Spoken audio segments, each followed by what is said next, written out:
내가 눈을 들어 주를 바라봅니다. 하늘에 계신 주를 바라봅니다.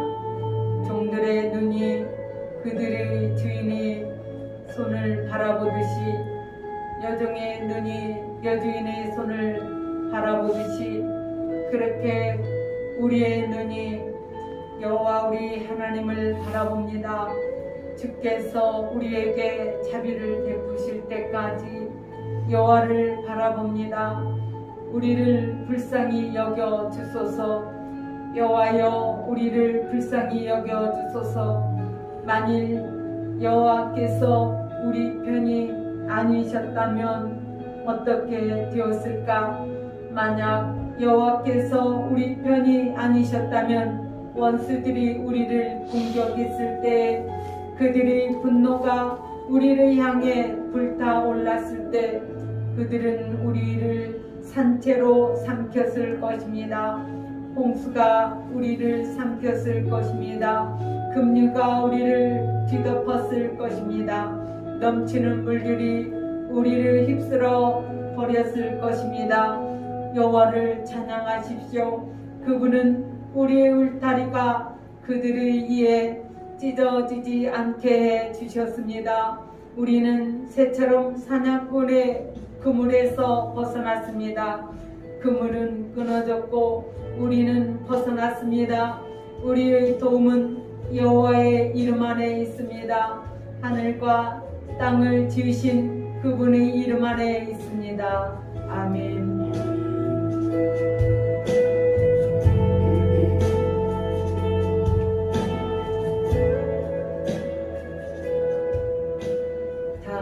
사도신경으로 신앙을 고백합니다. 나는 전능하신 아버지 하나님 천지의 창조주를 믿습니다. 나는 그의 일하신 아들 우리 주 예수 그리스도를 믿습니다. 그는 성령으로 잉태되어 동정녀 마리아에게 태어나시고 본디오 빌라도에게 고난을 받아 십자가에 못 박혀 죽으시고 장사한 사흘 만에 죽은 자 가운데서 다시 살아나셨으며 하늘에 오셔서 전능하신 아버지 하나님 태어난 자 계시다가 거기로부터 살아있는 자와 죽은 자를 심판하러 오십니다. 나는 성령을 믿으며 거룩한 공회와 성도의 교제와 죄를 용서받는 것과 몸의 부활과 영생을 믿습니다. 아멘. 찬송가 27장 빛나고 높은 보좌를 찬양드리겠습니다.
천사 소리 합하여 늘 찬송 드리네.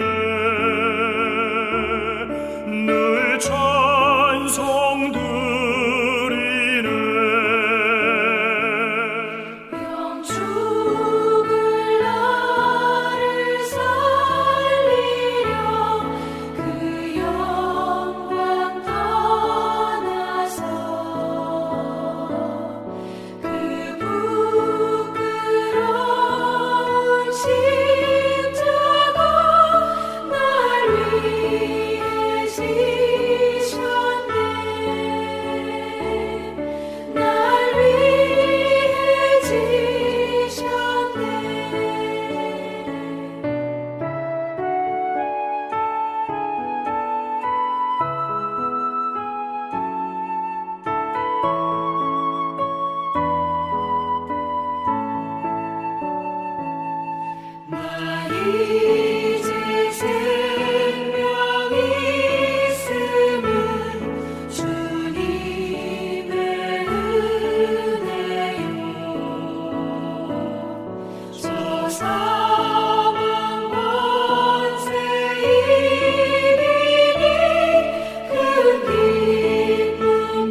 교독합니다.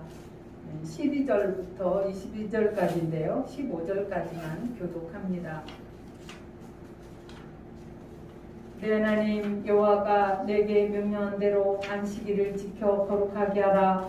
엿새 동안은 힘써 내 모든 일을 할 것이나 일곱째 날은 내 하나님 여호와의 안식일인즉 너나 내 아들이나 내 딸이나 내 남동이나 내 여종이나 내 소나 내 낙이나 내 모든 가축이나 내 문 안에 있는 객이라도 아무 일도 하지 못하게 하고 내 남동이나 내 여종에게 너같이 안식하게 할지니라. 너는 기억하라. 땅에서 지킨 여호와니 내 하나님 여호와가 강한 손과 편팔로 거기서 일어나려하였나니 그러므로 내 하나님 여호와가 내게 명령하여 안식일을 지키라 하니라. 아멘. 전도사님 나오셔서 말씀을 전해 주시겠습니다. 네, 반갑습니다. 자, 제가 이 단위에서 강의를 끝내고 난 다음에 무엇을 주제로 설교를 해야 될까 많은 고민을 해봤습니다.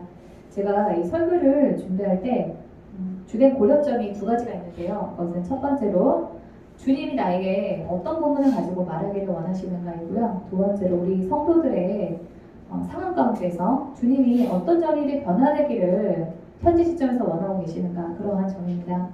그래서 지금 우리에게 주님이 원하시는 것이 예배에 대한 태도다라고 하는 그런 마음을 제가 받았어요. 그렇다고 우리가 드리는 그 예배나 예배를 드리는 여러분들의 그 태도에 문제가 있다, 이런 경고나 책망을 드리려고 하는 것이 아닙니다. 코로나로 인해서 교회에서 예배드리기 어려운 그런 상황 가운데서 그로 인해서 예배에 대한 우리들의 그 마음이, 그 마음의 그 자세가, 그 태도가 흐트러진 것은 아닌가, 그것을 점검하기를 주님이 원하신다라고 하는 그런 마음이 들었어요. 그럼 당분간 예배가 얼마나 중요한지, 예배에 대한 하나님의 명령은 어떠한지, 또 예배를 통해서 우리가 누리는 그 은혜와 예배의 목표, 또 예배를 대하는 우리들의 태도, 또 예배의 각 가정마다 우리가 무엇을 위해서 어떻게 해야 되는지, 그러한 것들을 좀 살펴볼 그런 예정입니다. 우리가 그리스도인으로 살기로 결단하고 나면은 해야 될 것이 굉장히 많아 보입니다. 성경 공부도 해야 되고, 기도와 묵상도 해야 되고, 전도도 해야 되고, 제자훈련도 받아야 되고, 뭐 교회에서 봉사도 해야 되고, 헌신도 해야 되고, 굉장히 할 게 많아 보이죠. 그러나 뭐니 해도 가장 중요한 것은 우리가 그리스도인으로 살겠다라고 할 때 가장 중요한 것, 그것은 바로 예배입니다. 이 예배를 뜻하는 단어, 영어 단어 여러분 다 아시죠? 월십. 이 월십은 월스쉽에서 유래가 되었습니다. 이 월십은 두 단어, 즉 가치를 뜻하는 월스와 신분을 뜻하는 쉽이 합해진 그 합성어예요. 그래서 그 의미는 신분에 합당한 가치를 올려드리다, 존경을 보내드리다, 이런 뜻을 가지고 있습니다. 우리는 이 예배를 어떤 그 정해진 그런 순서대로 따라가면서 보내는 그런 어떤 그 시간의 하나, 그렇게 여러분들이 생각하시는 경향이 있는데, 예배의 이 영어 단어의 유래는 우리에게 우리가 어디에 가치를 두고 있는가, 그것을 우리에게 묻고 있습니다.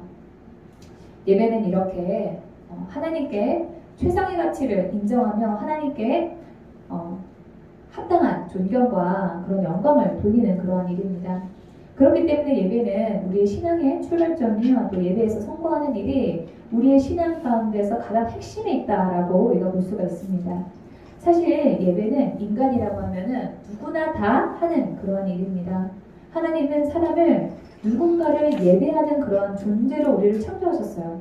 이사야서 24장 21절을 보시면은 이 백성은 내가 나를 위하여 지었나니 나를 찬송하게 하려 함이라 라고 우리를 창조하신 그런 목적에 대해서 말씀하고 계십니다. 그러면 하나님을 믿지 않는 사람들은 예배를 드리고 살지 않지 않느냐, 이렇게 물으시는 분이 있을 것입니다.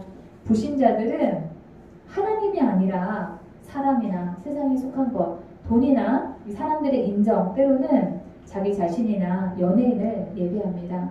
섬기고 가치를 두고 중요하게 여기는 일이 예배이기 때문에 누구든지 하나님을 예배하든지 하나님 외의 다른 것을 예배하고 살든지 이 둘 중에 하나는 다 하고 사는 거예요.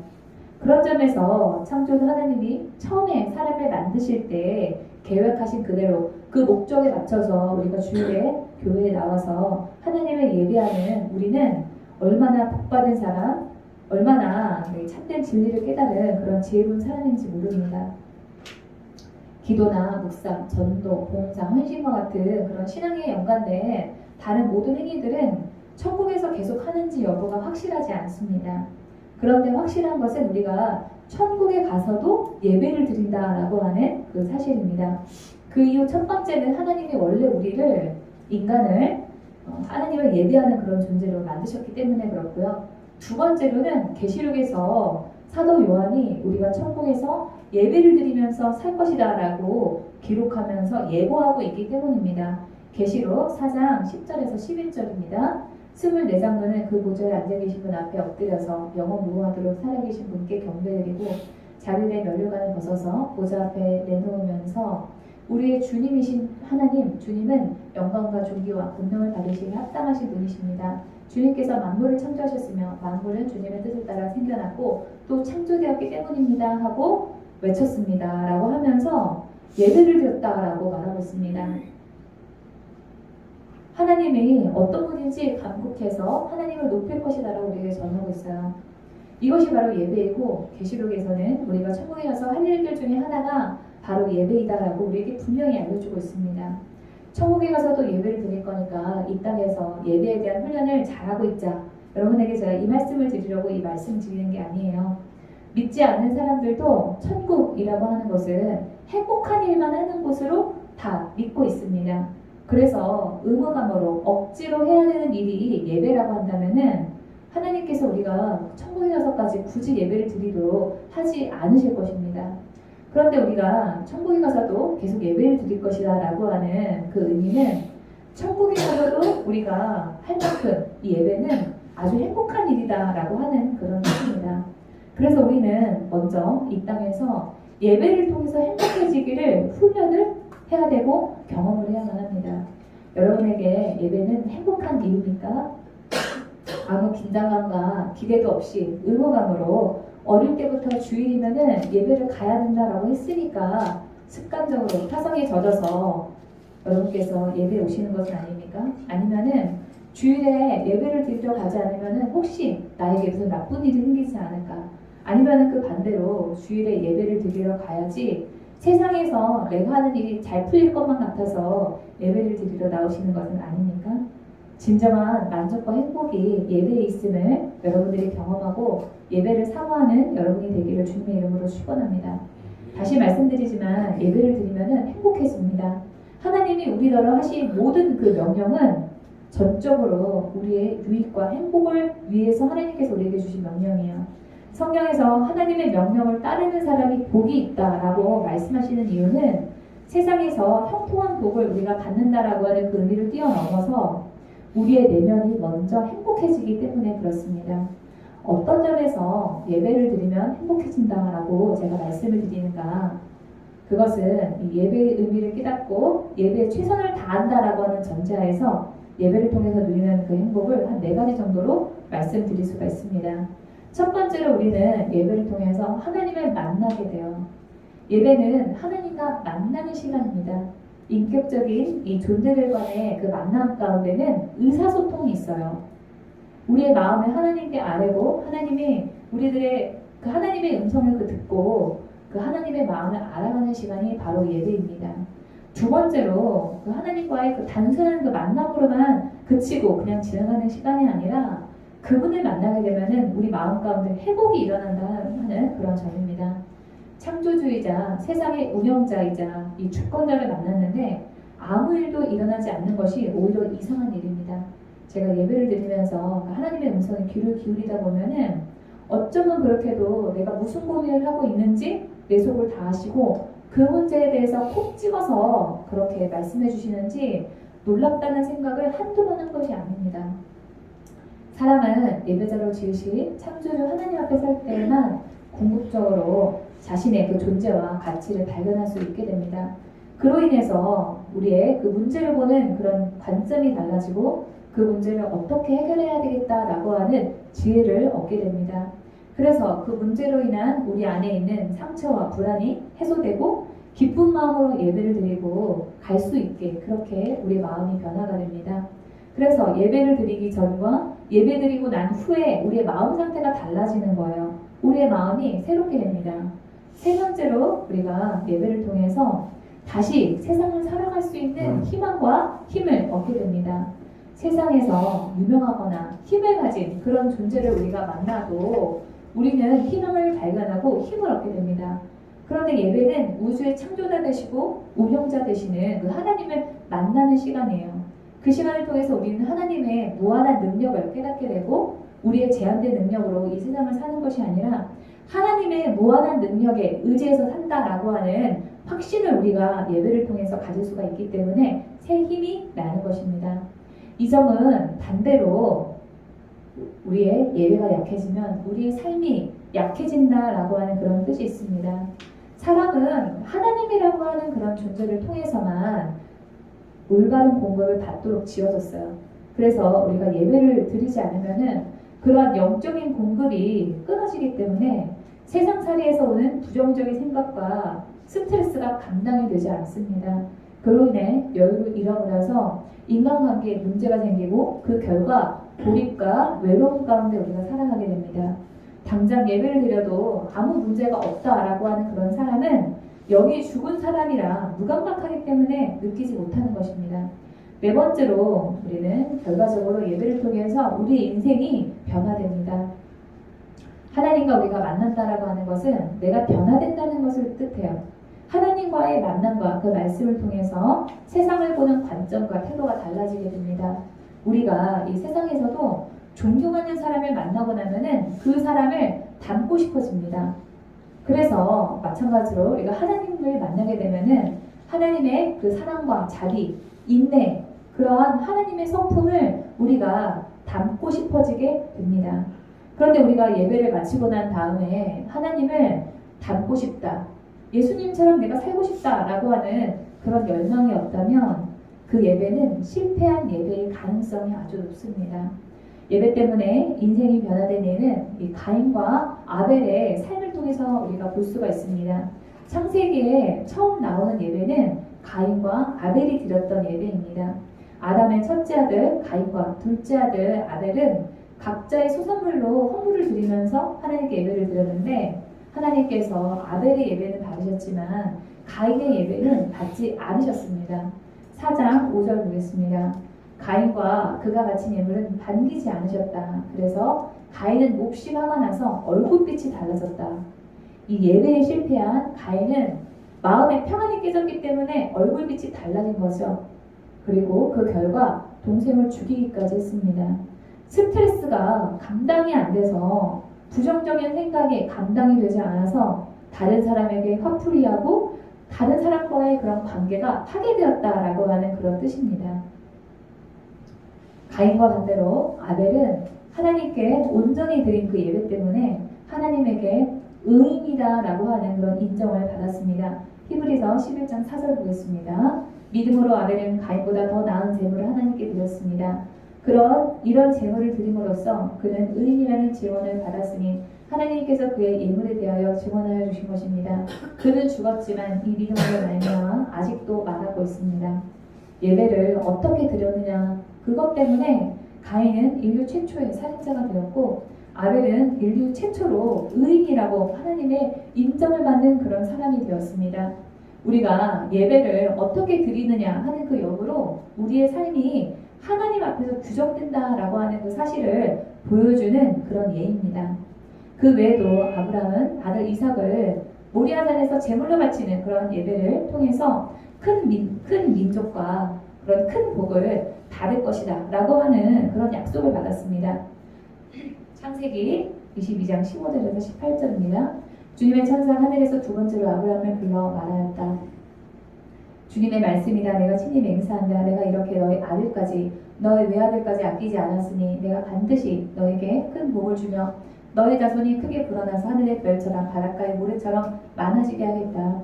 너의 자손은 원수의 성을 차지할 것이다. 내가 나에게 복종하였으니 세상 모든 민족이 내 자손의 덕을 입어서 복을 받게 될 것이다 라고 말입니다. 이사야는 하나님을 만나는 경험을 하고 선지자의 선지자의 그런 삶으로 거듭났습니다. 이사야서 6장 8절입니다. 그때는 바로 하나님을 만났을 때죠. 하나님을 만났을 때 나는 주님께서 말씀하시는 음성을 들었다. 내가 누구를 보낼까? 누가 우리를 대신하여 갈 것인가?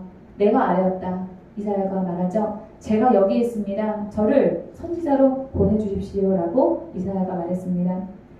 저는 이 반모태 신앙으로 어릴 때부터 주일이면은 교회 가서 꼬박꼬박 예배를 드렸어요. 하지만은 습관적으로 예배를 드리는 날이 은혜를 받는 날보다 훨씬 많았습니다. 그러다가 제가 30대 중반에 예배에 대한 인식을 새롭게 하면서부터 저희 삶이 변했습니다. 예배는 주일에 와서 시간을 보내다가는 그런 의식이 아니라 하나님을 만나는 시간이다라고 하는 그 인식의 변화, 그거 하나만으로도 예배를 대하는 저의 태도가 달라지고 그에 따라서 저의 인생도 사역자로서 삶이 변했습니다. 여러분의 삶은 예배를 통해서 얼마나 변화가 되었습니까? 예배를 통해서 삶이 바뀐 간증이 여러분의 삶에 풍성하기를 주님의 이름으로 축원합니다. 성경에서 예배에 대한 관점은 창세기 때와 출애굽하고 난 다음 그리고 예수님의 사후 이 세 번에 걸쳐서 변화가 됩니다. 이 구약 성경에서 안식일이라고 하는 이유는 창세기에서 하나님께서 창조하실 때 6일 동안 창조를 하시고 7째 되는 그날에 일을 마치고 쉬었기 때문에 그렇습니다. 창세기 2장 3절입니다. 이랜날에 하나님이 창조하시던 모든 일에서 손을 떼고 쉬었으므로 하나님은 그날을 복되게 하시고 거룩하게 하셨다. 이 창세기 2장 3절의 근거에서 유대인들은 안식일을 철저하게 쉬는 날로 삼았습니다. 이 안식일을 가리키는 히브리어 단어 샤밧, 이 샤밧은 일을 중지하다, 행동을 멈추다, 휴식하다라고 하는 그런 의미를 지닙니다. 십계명에서는 이 율법을 지키는 본인만 쉬는 것이 아니라 모든 사람이 자신과 연관된 모든 사람이 다 쉬어야 된다라고 말하고 있습니다. 신명기 5장 13, 14절입니다. 너는 엿새 동안 모든 일을 힘써하여라. 그러나 이른 날은 주 너희의 하나님의 안식일이니 너희는 어떤 일도 해서는 안 된다. 너나 너의 아들이나 딸이나 너희 남종이나 여종뿐만 아니라 너희의 소나 낙이나 그 밖의 모든 집짐승이나 너희의 집안에 머무르는 식객이라도 일을 해서는 안 된다. 너희의 남종이나 여종도 너와 똑같이 쉬게 하여야 한다 라고 말합니다. 여기 14절을 이 NIV 성경으로 보시게 되면요, You shall not do any work. 그러니까 일하지 말고 맨 끝에 보시면은 may rest, 휴식을 취하라 라고 말하고 있는데요. 이것은 하나님이 6일 일하시고 7일째 되는 날 하루 쉬었으니까 너희도 아무 일도 하지 말고 7일째 되는 날에 일요일 날에는 하나님을 따라서 쉬어라 하는 그런 의미가 아니라 일을 쉬면서 창조주 하나님이 하신 일들을 기억하고 찬양하라 라고 하는 그런 뜻입니다. 여기에 더해서 시간이 흘러서 창세기 이후에 출애굽기 그 이후에 출애굽하고 난 그 다음에 이 안식일에 대한 의미가 하나가 더 추가가 됩니다. 그게 신명기 5장 15절에 나오는데요. 너희는 기억하여라. 너희가 이집트 땅에서 종살이하고 있을 때에 주 너희 하나님이 강한 손과 편팔로 너희를 거기에서 이끌어내었으므로 주 너희의 하나님이 너에게 안식일을 지키라고 명한다 라고 말입니다. 이 이집트의 노예 생활이라고 하는 억압에서 하나님이 구원해 주셨음을 안식일에 쉬면서 기억하라라고 하는 그런 뜻이에요. 우리가 출애굽기를 보다가 특이한 점이 하나가 있는데요. 하나님이 모세를 바로에게 보낼 때 이집트에서 이 노예로 살던 이스라엘 백성들을 노예 생활에서 자유롭게 해줘라, 풀어줘라 이렇게 명령하시지 않고 이스라엘 백성이 하나님에게 예배드리러 갈 수 있도록 하라라고 명령을 하셨다라고 하는 그런 점입니다. 출애굽기 5장 1절입니다. 그 뒤에 모세와 아론이 바로에게 가서 말하였다. 처음으로 이게 바로 앞에 가서 선 그런 날이거든요. 주 이스라엘의 하나님이 말씀하시기를 나의 백성을 보내라. 왜냐하면 그들이 광야에서 나의 절기를 지켜야 한다 하셨습니다 라고 말합니다. 이 이스라엘 사람들에게 이 절기는요, 우리나라 사람들처럼 제사 지내고 가족들하고 식사하고 그런 노는 그런 날의 개념이 아닙니다. 이스라엘 백성들의 이 절기는 하나님께 드리는 예배가 주된 일정이에요. 그래서 여기서 절기를 지켜야 된다라고 말씀하신 거는 예배를 드려야 된다 이렇게 말씀하시는 거하고 동일한 그런 말입니다. 그래서 하나님께서 이스라엘 백성들을 노예 생활에서 해방하신 그 주된 목적이 뭐냐면 하나님을 마음껏 예배드릴 수 있도록 하는 데 있다라고 하는 그 뜻을 출애굽기 5장 1절에서 천명하신 거예요. 출애굽했던 이스라엘 백성들과 같이 우리는 마귀의 속박에서 세상에서 영원한 절망 가운데서 하나님으로부터 구원받은 그 감사의 마음을 담아서 하나님께 예배로 그 감사를 표시를 해야 합니다. 이러한 안식일은 예수님 사후에 주일이라고 하는 것으로 변화가 돼요. 유대인들은 금요일에 해질 때부터 토요일에 해질 때까지 그 하루를 안식일로 지킵니다. 그런데 이것을 신약시대에 넘어와가지고 초대교회 사람들이 예수님께서 일요일에 부활을 하셨기 때문에 일요일을 주일로 지키기 시작을 했습니다. 주일, 주일, 여러분 주일 많이 들어보셨죠? 주일은 주님의 날, 그러니까 the Lord's Day의 약자입니다. 안식일이 창조를 완성하신 그 하나님을 기억하는 날이라고 한다면 주일은 우리를 죄에서 놓여나게 하신 십자가 그 구원의 그 사역을 완성하신 예수님을 기념하는 날입니다. 그러면 우리는 이 구약 성경의 안식일의 개념으로 예배를 드려야 될까요? 아니면 신약 성경의 주일의 개념으로 예배를 드려야만 할까요? 이 질문에 대한 답은 뭐냐면 안식일의 정신을 지키면서 주님을 기억하는 날로 지켜야 한다라고 하는 것입니다. 우리는 신약시대를 사니까 구약시대의 안식일은 그대로 지킬 필요가 없다라고 하는 것이 아니라 안식일의 정신을 따라서 충실하게 주일을 지킬 의무가 있습니다. 안식일을 율법적인 전통에 따라서 말 그대로 아무것도 하지 않으면서 그렇게 지키는 것이 아니라 하나님이 안식일을 중요하게 생각하신 그 정신에 입각해서 지켜야 된다라고 하는 거예요. 하나님이 이 구약 성경의 안식일에서 가장 중요하게 생각하신 것은 바로 쉼입니다. 쉼. 왜 우리가 쉬는 것이 중요할까요? 사람은 쉴 때 힘이 나요. 사람은 쉼이라고 하는 여유가 있을 때 삶과 그 사는 이유를 돌아보고 앞으로 나갈 방향과 삶의 목표를 세울 수가 있습니다. 또 우리가 쉬지 못하고 우리 자신을 착취하게 되면은 건강과 다른 사람들과의 관계 등 이 삶의 여러 영역에서 문제가 생깁니다. 뿐만 아니라 멈추면서 쉬지 않는 사람은 자기만 착취하는 것이 아니라 다른 사람도 착취하게 되어 있어요. 또 우리가 주일에 예배드리는 일이 우선되어 있지 않고 그 예배에 초점과 가치를 두고 살고 있지 않으면은 예배에 집중할 수가 없게 됩니다. 우리 할 일이 많고 스케줄이 빡빡하면 예배 끝나고 그 일을 할 그 생각 때문에 거기에 마음이 빼앗겨서 우리가 하나님께 온전한 예배를 드릴 수가 없어요. 예배 시간에 우리가 예배에 와 있다고 할지라도 교회에 와 있다고 할지라도 마음은 콩밭에 이미 가 있는 겁니다. 그래서 하나님께서 쉬라는 거예요.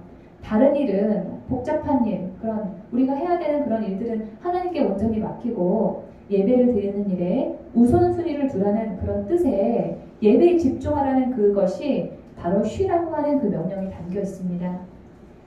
기원전 2, 3세기경 유대인들은요, 전쟁이 나도 안식일에는 전쟁을 하지 않았다라고 합니다. 전쟁에 나가서 싸우느라 안식일을 지키지 못할 바에는 차라리 적에게 그냥 죽겠다, 그런 각오로 안식일을 지켰다고 해요. 유대인들에게 일은 상태를 변화시키는 모든 것이 다 일입니다. 그래서 어느 날에 유대인들은 전기불을 끄고 켜는 것도 하지 않도록 미리 타이머로 자동적으로 켜지고 꺼질 수 있도록 그렇게 해놓는다고 해요. 또 이스라엘에서는 안식일에 엘리베이터의 버튼을 누르는 것도 일이라고 생각을 하기 때문에 이 엘리베이터가 자동적으로 각 층마다 알아서 쓸 수 있게 그렇게 되어 있다라고 합니다. 사람이 타든지 타지 않든지 그냥 각 층마다 계속 섰다가 내렸다가 섰다가 내렸다 이걸 계속 하는 거야. 또 잠깐 걸어다니는 거는 괜찮은데 차를 운전하는 것도 안 됩니다. 또 TV 시청, 인터넷 검색, 스마트폰 사용하는 것도 유대인들은 하지 않습니다. 또 사진도 찍지 않아요. 지금도 이스라엘 사람들은 이 정도로 안식일을 철저하게 지키니까 우리도 그들처럼 극도로 우리가 하는 일을 제한해야 된다라고 하는 그런 뜻이 아니니까 여러분들이 오해하지 마시기 바랍니다. 유대인들처럼 우리도 주일에는 예배만 드리고 성경을 읽고 가르치고 글만 해야 된다 이렇게 하면은 요즘 뉴스에서 많이 나오는 이 아프가니스탄의 탈레반처럼 되는 거예요. 다만 유대인들이 안식일을 지키기 위해서 절제함에 애를 쓰는 만큼 우리가 주일을 하나님께 예배드리는 날로 지키기 위해서 정성을 다했는가, 그 점은 우리가 생각을 해봐야 된다라고 봅니다. 웨스트민스터 대우리 문답 117문에서는요, 안식일을 어떻게 지켜야 되는지 가이드라인을 제시합니다. 질문: 안식일 혹은 주일은 어떻게 해야 거룩하게 지켜지는 것입니까? 답: 안식일 혹은 주일은 온 종일을 거룩하게 쉼으로 거룩하게 지켜집니다. 여유를 가져야지 우리가 거룩하게 드릴 수 있다는 거죠. 언제든지 해당하는 죄악된 일을 그칠 뿐만 아니라 다른 날에는 합법적인 세상 일이나 오락까지도 그만두어야 돼. 합법적인 세상 일이나 오락까지도 그만둬야 된다는 거죠. 부득이한 일과 자비를 베푸는 일에 신경 쓰는 것을 제외하고는, 그러니까 우리가 할 수 있는 일은 부득이한 일과 자비를 베푸는 일은 할 수가 있어요. 그러나 그것을 제외하고는 모든 시간을 공적이며 사적으로 예배하는 일을 드리는 것을 기쁨으로 삼아야 합니다. 예배에만 집중해야 된다는 거죠. 이 목적을 위하여 우리는 마음을 준비할 것이며 그 전부터 준비하는 자세가 있어야 된다는 거죠. 세상 일을 미리 부지런히 절제 있게 정리하고 적절히 처리하여 주일에 의무에, 예배드리는 일에 보다 자유로이 또는 적절하게 행할 수 있도록 해야 합니다. 미리 준비를 해야 된다라고 하는 것입니다. 여러분, 근데 이거를 봐도 우리가 기준을 좀 명확하게 세우는 거는 좀 모호하지요. 그렇다면은 예수님은 안식일에 어떤 일을 하셨을까요? 먼저 예수님께서는 회당에서 가르치는 일을 하셨어요. 그리고 배를 채우기 위한 그런 먹는 일을 허용하셨습니다. 마태복음 12장 1절에 보시면은 그 무렵에 예수께서 안식일에 밀밭 사이로 지나가셨다. 그런데 제자들이 배가 고파서 밑 이삭을 잘라서 먹기 시작하였다. 이것도 율법에 의하면은 추수에 해당하는 거기 때문에 원래는 하면 안 되거든요. 그래서 바리새인들이 안식일에 일을 했다, 너희가 추수를 했다, 이렇게 비난을 하자 예수님께서는 해도 된다라고 말씀하셨습니다. 그 외에도 예수님은 병 고쳐주는 일, 생명을 살리는 일, 선한 일은 해도 된다 하시면서 먼저 그 모범을 보여주셨습니다. 여러분이 주일에 하고자 하는 일은 첫 번째 부득이한 일, 두 번째 자비를 베푸는 일, 세 번째 성경을 가르치는 일, 네 번째 식사, 다섯 번째 병을 고쳐주는 일, 여섯 번째 생명을 살리는 일, 일곱 번째 선한 일. 이 일곱 가지 일 중에 해당하는 일입니까? 그러면 하십시오. 모든 그런 삶의 영역과 관련해서 우리가 쉰다는 것은 무엇을 의미하는지를 급변하는 현대를 살아가는 우리가 그 기준을 일일이 세우기에는 어렵고 불분명합니다. 하지만 분명한 것은 우리가 예배에 우선을 두고 예배에 방해되는 일이라면은 하기를 고민해보고 하나님의 말씀과 성경 말씀이라고 하는 그 기준에 어긋난다는 생각이 든다면은 그거는 재고를 해봐야 된다라고 하는 것입니다. 하나님께서는 역대하 16장 9절에서 이렇게 말씀하셨어요. 여호와의 눈은 온 땅을 두루 감찰하사 전심으로 자기에게 향하는 자들을 위하여 능력을 베푸신다 라고 말씀하셨습니다. 여러분이 예배 시간을 사모하고 온 마음을 집중해서 하나님을 향한다면 이 역대의 말씀처럼 하나님을 깊이 경험하는 것은 확실한 일입니다. 말씀을 정리하겠습니다. 오늘 말씀을 통해서 여러분이 예배에 최우선의 가치를 두고 있는가, 나의 예배는 천국에서 통하는 합당하는 그런 예배인가, 나의 예배를 통해서 하나님을 만나 회복과 새 힘이 나는 것을 경험하고 인생이 변화되는 행복을 경험했는가, 성경의 정신에 비추어서 주일에 하는 일을 절제하면서 예배에만 집중했는가, 이 점들을 돌아보는 시간이 되기를 바랍니다. 오늘 말씀과 관련한 하나님의 음성을 들으면서 오늘 설교를 마치겠습니다.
아프신 분은 치료를 위해서 각자에게 처한 문제를 위해서 주의 삼창 부르고 통성으로 기도합니다.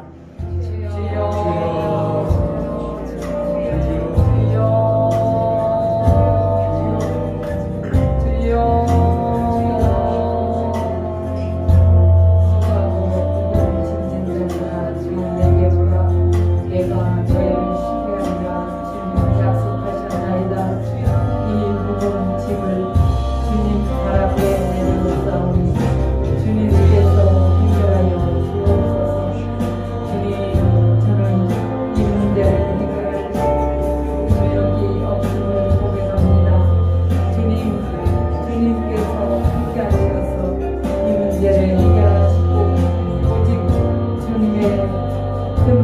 이루어지게 하여 주옵소서.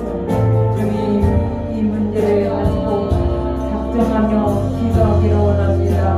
주님, 이 문제가 해결될 때까지 기도하게 하시고 전심으로 기도하기를 원하니 은혜를 베풀어 주옵소서. 자에게 맡긴 기도 제목이 더 많은 아버지 이 기도 제목을 빈난시 했음을 고백하오니 용서하여 주시옵소서. 되어서 이 문제를 가지고 집중하여 기도하지 못했음을 고백합니다. 주님, 저의 죄악을 사하여 주시옵소서. 주님, 이 문제를 통하여서 아버지 더 되어서 기도하게 하시고 새롭게 하여 주시옵소서. 이 문제를 주님만이 해결하실 수 있습니다. 주님이 응답하여 주시옵소서. 주께서 일하여 주시옵소서. 오직 주님의 영광만을 드러나게 하여 주옵소서. 주님이 일하시고 치료하시고 회복시켜 주시옵소서. 주님, 직장의 문제 주께서 해결하여 주시옵소서. 사람으로는 할 수 없습니다. 주님께 이 문제를 맡깁니다. 주님이 해결하시고 오직 주님이 일하여 주시옵소서. 진로의 문제를 주께 맡깁니다. 주님께서 인도하시고 아버지의 인생을 넘어지고 은혜를 베풀어 주시옵소서. 주님이 함께하시고 인도하여 주시옵소서. 주님 함께하여 주옵소서. 주님의 뜻이 이루어지게 하여 주시옵소서. 영광 받으소서. 함께하시는 감사하며 예수 이름으로 기도합니다. 아멘.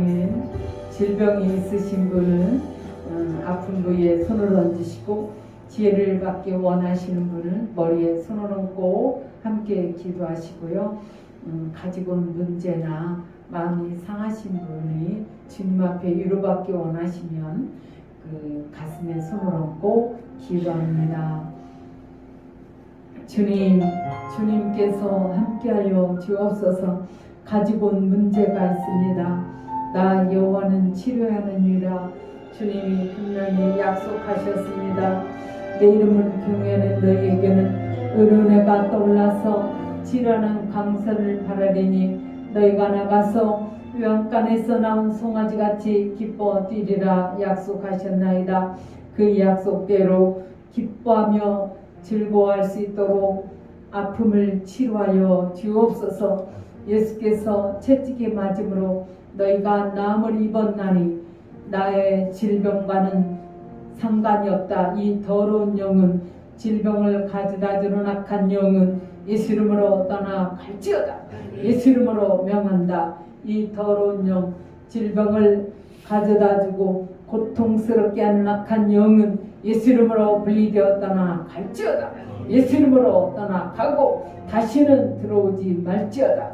주님, 지혜를 받기 원하여 머리에 손을 얹었습니다. 믿음으로 손을 얹은 손길마다 제 영을 부어 주시옵소서. 어느 곳에 가든지 머리들 점점 꼴이 되지 아니하게 하시고 주께서 함께하는 자 되게 하여 주옵소서.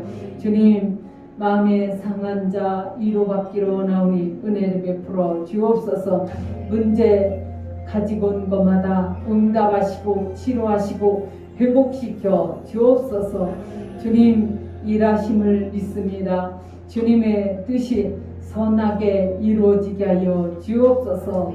예수 이름으로 감사하며 기도합나이다. 아멘. 광고가 있습니다. 4단계 거리두기 활동한 셀 모임과 어린이 공과가 없습니다. 대신 매일 삶에서 개인 기도와 묵상을 충실히 하시기를 권면드립니다. 다음 주는 성찬 예배로 예배를 드립니다. 기도로 꼭 준비하시고 오시기 바랍니다.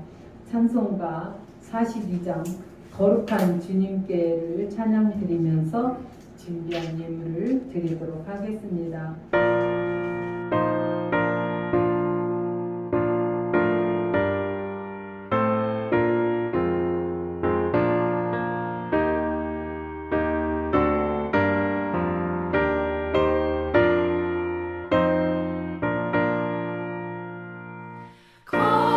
거룩한 주님께 예배를 드리세. 무릎을 꿇고서 영광 돌려 그 같은 순종과 향기로운 겸손을 주님께 바쳐서 경배하세. 주 앞에 삼가서 겸손히 행하면 주 너를 언제나 돌보시리. 말씀은 위로와 기도의 응답을 내 갈 길 바르게 인도하리.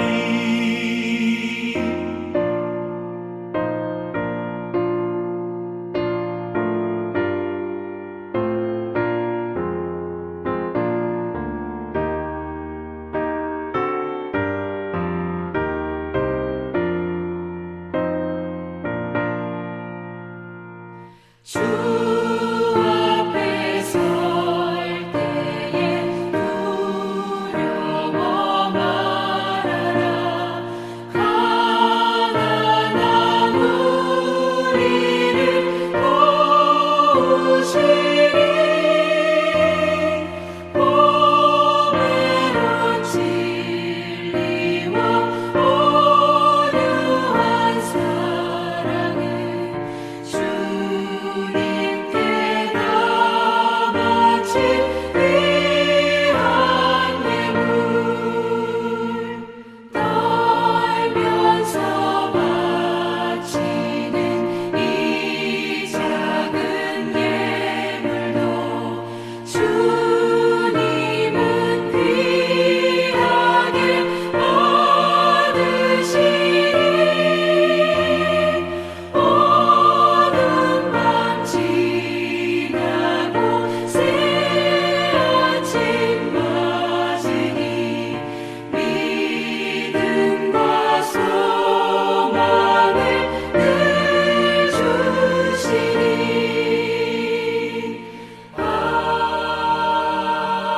아멘.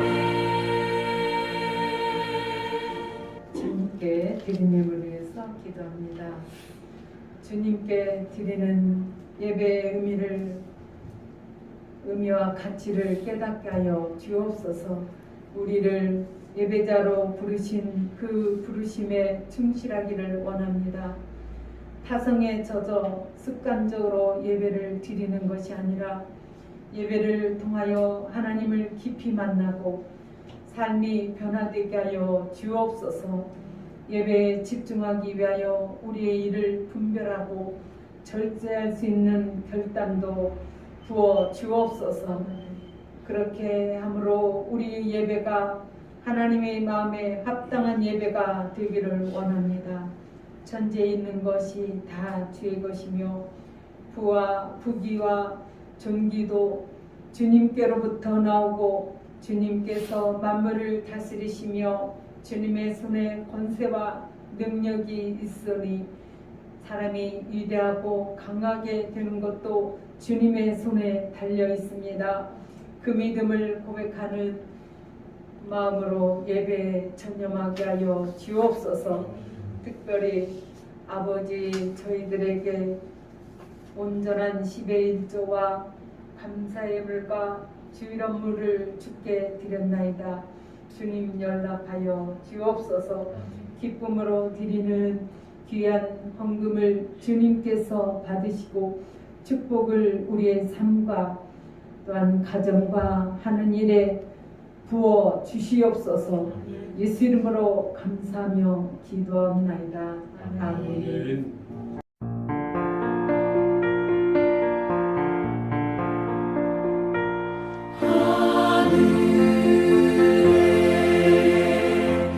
계신 아버지 이름 거룩하사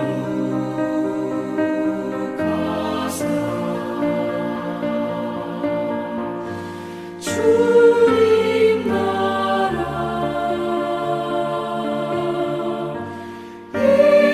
임하시고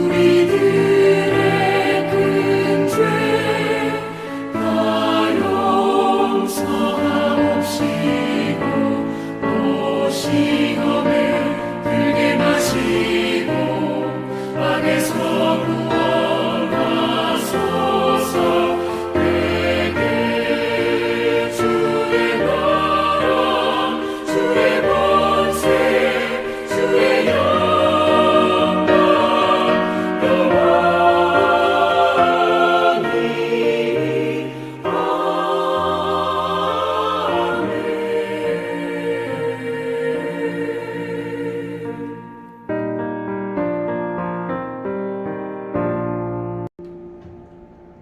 이제는 우리 주 예수 그리스도의 은혜와 하나님 아버지의 지극하신 은혜와 성령의 내주 교통 역사하심이 이제로부터 영원토록 기도집 교회와 성도들 위에 함께할지어다.